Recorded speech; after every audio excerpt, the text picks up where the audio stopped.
الحمد لله رب العالمين والصلاة والسلام على رسوله الأمين أما بعد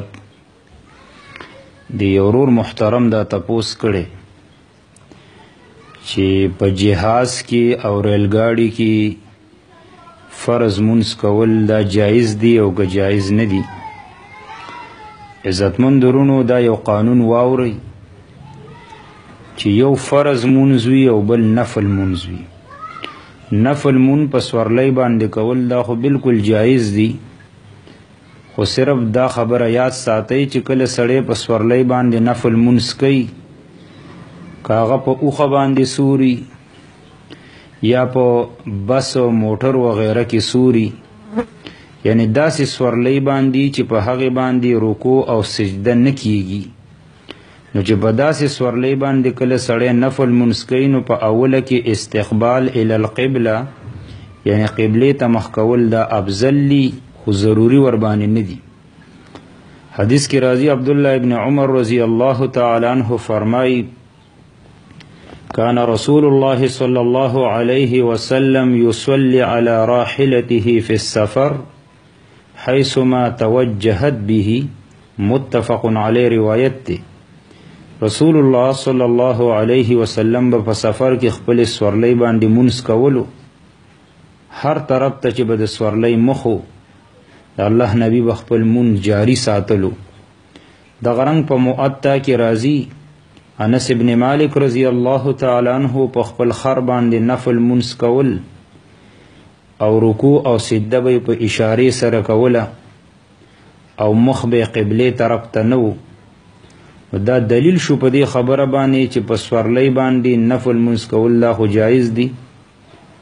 نو په داسې سورلۍ باندې چې رکوع او سجده ور باندې سړی نشي کولی، نفل منځ کول ور باندې جایز دی. تغرنګ په صحیح بخاری او مسلم کې وتر هم په سفر کې په سورلۍ باندې د رسول الله صلی الله علیه وسلم نه ثابت دی.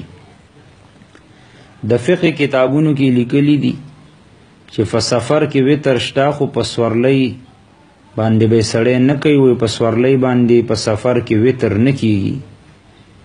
وي د بخاری او د مسلم دا کوم روایت چې دی وي دا منسوخ دی، لیکن دا خبره کمزورې ده ځکه چې په منسوخیت باندې ورسره هیڅ دلیل نشته دی. نو نوافلو کې شریعت اسانی راوستې ده، نو دا په سورلۍ باندې کیږي اگر چې رکوع او سجده په اشاره سره سړی کوي، لیکن فرض مون په هغه سورلۍ باندې نه کیږي په کوم کې چې رکوع او سجده نه کیږي، لکه اوښه شوه، بس موټر وغیره. ها که چېرته رکوع او سجده پکې لګېدله نو بیا پکې مونځ جایز دی. لکه یو سړی په بس کې یا په موټر کې او په دې کې دی رکوع او سجده کولی شي، نو په بس او موټر کې هم بیا مونځ جایز دی، اگر که په ناسته باندې کوي او که په ولاړه باندې کوي نو بیا خو ډېر زیات بهتر دی. دغه رنګ حکم د جهاز او د ریلګاډي هم دی او په دې باندې دلایل دا درې احادیث دي. اول حدیث عبدالله ابن عمر رضی الله تعالی عنہ فرمای سئل النبی صلی الله علیه وسلم عن الصلاة فی السفینه، د رسول الله صلی الله علیه وسلم نه یو کسو د کشتۍ کې د منځ په باره کې تپوس وکړو چې کیف اصلی فی السفینه، د الله نبی زه به په کشتۍ کې څنګه منځ کوم؟ نو نبی صلی الله علیه وسلم ورته وفرمایل صلی فیها قائما الا ان تخاف الغرق، په کشتۍ کې چې کله منځ کې نو په ولاړه باندې منځ کوه، مګر که د غرق کېدو نه یریدې نو بیا یې په ناسته کوه.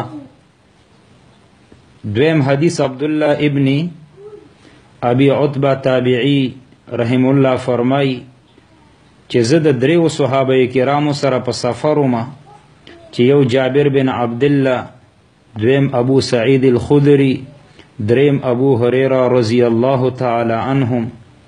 موږ په کشتۍ کې وو، نو چې کله موږ په کشتۍ کې روانو نو دغې صحابه کرامو په کشتۍ کې په جمع په ولاړه سره مونځ وکړو او وی دوی قادرو په دې باندې چې په کشتۍ د سین نه غاړې ته کړی وي او په ځمکه یې مونځ کړی وي. خو سره د دې نه د دریاب غاړې ته نه شو بلکې په کشتۍ کې مونځ وکړو. مصنف عبدالرزاق دا روایت راوړی دی. دریم انس ابن مالک رضی الله تعالی عنہ فرمایي چې کله انس ابن مالک رضی الله تعالی عنہ با چې کله کشتۍ روانه وه نو بیا به پکې په ناسته مونځ کولو، او چې کله به ولاړه وه نو په ولاړه به ورباندې مونځ کولو. لکه سنن الکبرا بهقي کې دا روایت دی. نو څنګه چې په کشتۍ کې مونځ کول جایز دي، نو دغه رنګ په ریلګاډي کې، په جهاز کې، په بس او موټر کې کله چې سړی په رکوع او په سجده باندې ورباندې قادري هغې کې مونځ کول دا بالکل جایز دي، او دغه احادیثو نه معلومیږي. الله سبحانه وتعالی دې موږ ټولو ته د قرآن او حدیث د پوهې او په هغې باندې